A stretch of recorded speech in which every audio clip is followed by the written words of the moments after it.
Hi, this is Eric Martin. We're Board Game Geek. I'm here with Peter Burley and Jonathan Burley, designers of Zambezi and from Burley Games, and hoping to get an overview of how to play. Okay, right. Zambezi is a game which involves travelling with your tugboat from the Victoria Falls around to Lake Kariba. Okay. It can either be played as a straight race game where you just race your boats around and the first boat to finish is the winner.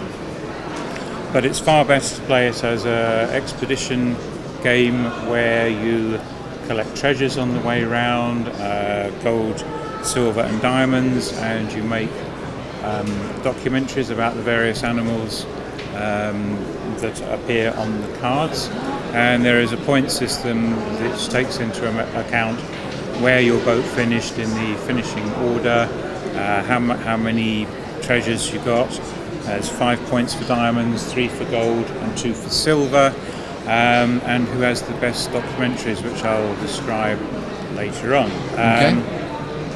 Setup for the game involves each player taking a little boat which is moved around the track, and also in the matching colour a control board for that boat, which is an image of that boat, and on each boat we have 5 crew members and 15 units of fuel. The fuel are what we use to get extra cards so that we travel safely around the river and don't sink when we hit the rocks or get attacked by crocodiles. Okay.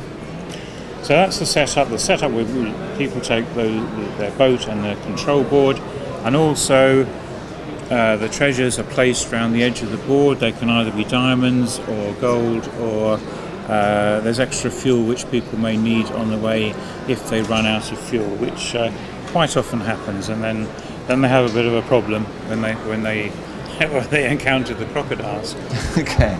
So what's the nature of a turn? How do we actually play I'm coming to that. I was just dealing with setup. The turn is determined by movement around the river, is by way of cards here. So I've got my purple boat is first on the starting grid here, and if I choose not to burn any fuel, I just take 1 card. Now that's a bit of a risk, taking 1 card, but I'll just demonstrate what happens. If I take 1 card, that has a number 4 on it, so I would be able to move my boat 1, 2, 3, 4. Now that's quite a safe move, so I would have got away with that.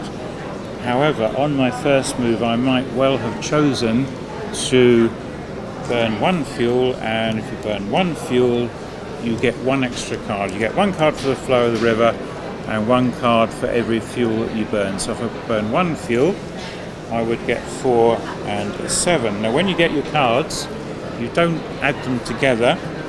You have to choose between one number or the other. So I could still use the 4, or I could choose to use the 7.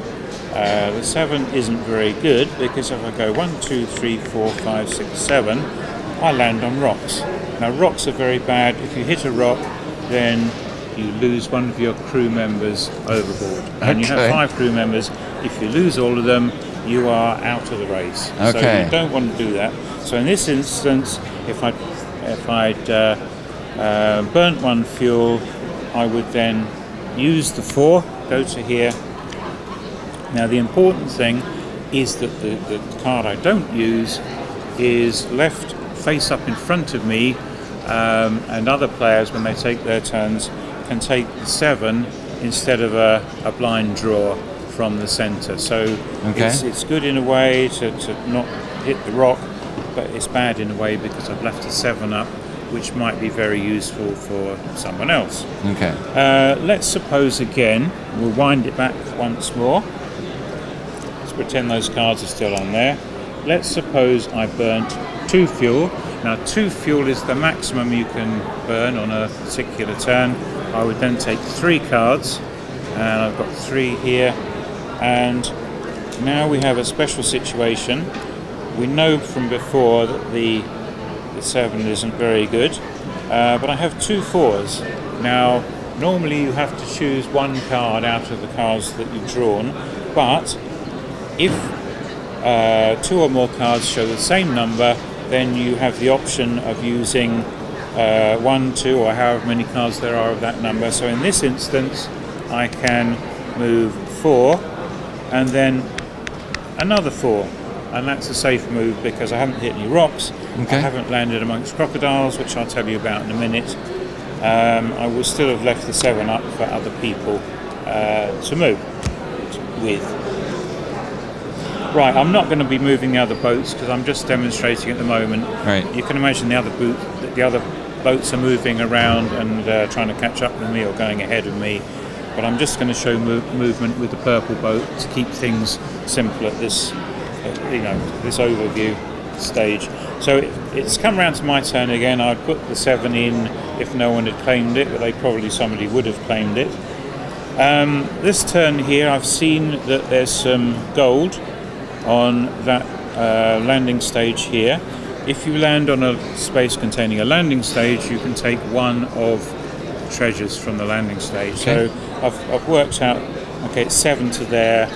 I will give myself the maximum chance I can of getting a 7 and getting onto there. So I would burn 2 fuel, which is the most you can burn, unless you encounter the crocodiles, which I'll describe in a minute.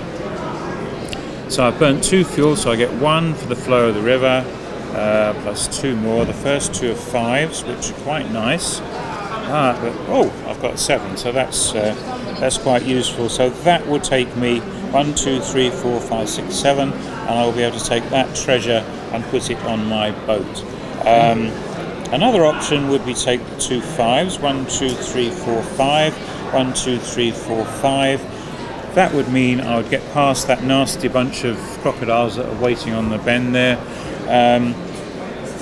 but it wouldn't get me the treasure. So I'm feeling lucky today, so I'm going to pay that in, so that will just go face up actually. So I'm discarding that. Again, those 2 5s would be available for someone else to take on their turn. And I'm moving the 7. 1, 2, 3, 4, 5, 6, 7. I'll choose the gold. It's better than the fuel at this stage, although I might be wanting some fuel later on in the race. That's 3 points for me at the end, and I then leave these 2 up. Again, we'll assume the other people have taken their turns. They will probably be taken by other people. If they're not, I put them back in there. Okay. Right, now I can see I've got these 5 crocodiles lurking in front of me here, so I don't want to land on them. So on this instance, I will burn 1 fuel, which should give me an escape route, whatever cards I draw. So first card I draw, it's a 2. It's lucky that I burnt the fuel, because otherwise I would land right in the middle of those crocs, and they're pretty fierce. So I'll take my second card because I burnt the 1 fuel. Unfortunately, that's a 3, so okay. That will then send me 1, 2, 3 past the crocodiles. I will pay that in. This one remains face up in front of me. Other players can take that on their turns. Okay. We'll move on quickly to my next turn. Again, I can see there's some nasty crocs and some rocks, so I will burn 1 more fuel. I can take 2 cards. Now this is a very good card because it's a cheater. That's a wild card, so that can be used as anything between 1 and 5. Can't be used as 6 and 7, but 1 and 5 is good. And I take my second card, and that's a 4, so I can use the 4 with the wild card as it has to be used as a 4 because they have to be the same. So I can move 4 and then 4. So I can do 1, 2, 3, 4. I can escape from those with a multiple hop. That's fine. I don't get stuck on there. Okay. 1, 2, 3, 4. Rocks are different, but I'll tell you about that in a minute. So those go in there.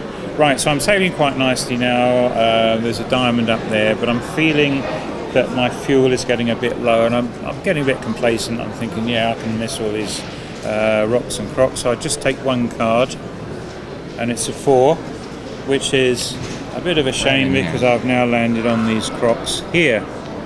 So I'll pay that one in. On my next turn, this is the only time when you can take more than 2, burn more than 2 fuel. I have to burn the amount of fuel which is equivalent to the crocodiles. We can see now that my fuel is getting perilously low. At this stage of the game, I really have burnt quite a lot, and I'll find it difficult later on. but there we go. We'll just see what happens. So I burnt 3 fuel, so that means that I can take 4 cards. 1 for the flow of the river, plus 3. And the first one is a 1. Second one is a 3. Third one is a 2. And the fourth one is a 1. Okay.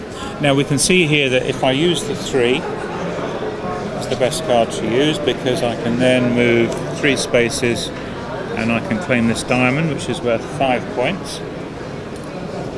So I've now got 8 points in treasures, commodities there. Now this is the interesting thing. Whenever you've moved your boat, and if you have you can start a documentary with a card with a 1 on it in that particular kind of animal. So I have a 1 of hornbills here, so I could use, this is obviously after you must move your boat first. I could then start a documentary about hornbills by taking this number 1 card and placing it face down in front of me, so other people won't take it when it's their turn. They'll know it's a documentary. Right. I can look at this at any time, and I can build on that on later turns. But you have to have the 1 first, and then you can put a 2 on, then a 3. And you can do the same with... Yeah, so a better option, you can only start 1 documentary in 1 turn. So a better option, I could use the 1 and the 2 of gorillas, and I can start a documentary about gorillas, and I put those face down in front of me. Normally you'd have a bigger table, so you have more room for the cards. They are there, and if the 3 of gorillas comes up, I can, on my turn, if I burnt fuel, I could take it from someone else and then move my boat and build a documentary. Okay. So we'll say that I did that, and that one stays there. Okay. So is the only way to get more fuel to get it from the landings? Yes, the only way to get extra fuel is to get it from the landings. I've got one more thing to show you. If I have my next turn and I burn 1 fuel and I get 2 3s, okay, normally I'd be able to go 3 and then 3. In this case, I'm hitting the rocks, so that's the end of my turn. I can't go beyond the rocks. I'm stuck on the rocks now until I get an odd numbered card. Well, that will come quite quickly because people will have the odd numbered cards in front of them. Okay. So you can't get past rocks. In addition to a guy dying. Sorry? In addition to a guy falling overboard here. Yes. If I hit the rock, the guy falls overboard. It's very expendable. Okay. Anyway, so that's how the game works. Okay. First one to finish, there's 10 points for the first finish, then 6, 4, 3, 2. The best documentary, which is the longest documentary, gets 8 points. The second longest gets 4, and the third longest gets 2. Okay. Once you reach Lake Kariba, while other people are still trying to finish, you can refuel by 1 fuel unit every time, and for each 3 units you have left at the end, there's 1 more point. Okay. Add those. Oh, okay. Yeah. Sorry. If your crew falls down to 2 or 1, and you land on a landing stage, you can take an extra crew member on to bolster the crew up. If once you've gone past this point on the river, if 2 boats collide, they both lose a crew member. Okay. So the crew members do kind of tend to get whittled down a bit. If you land on crocodiles and you don't have enough fuel, let's suppose I have 2 fuel left and I land on these 4 here, I pay 2 fuel and I lose 2 crew members overboard, and they try and swim away and they'll distract the crocodiles. So they're very expendable there. It's yes, indeed. Yes. So there can come a point where one person might deliberately ram the other player to make them lose their last crew member. That's right. And once a boat is beached at the side, when the player is out of the race, which only ever happens around here, so nobody gets left out for long. Right. Once a tugboat is beached at the side, if you land on that space, you can salvage or steal, probably is a better word, 1 item from their boat to either a treasure or a documentary or a fuel or whatever. Really. Okay. So probably not a fuel. Have I missed anything out, Jonathan? Co-author of the game. So I think that's it in a nutshell. That's Zambezi. may have left out a few odd rules, but I think that's... We'll cover the basics here. Yeah. Thanks very much, Peter. Thank you very much. Overview. Thank you.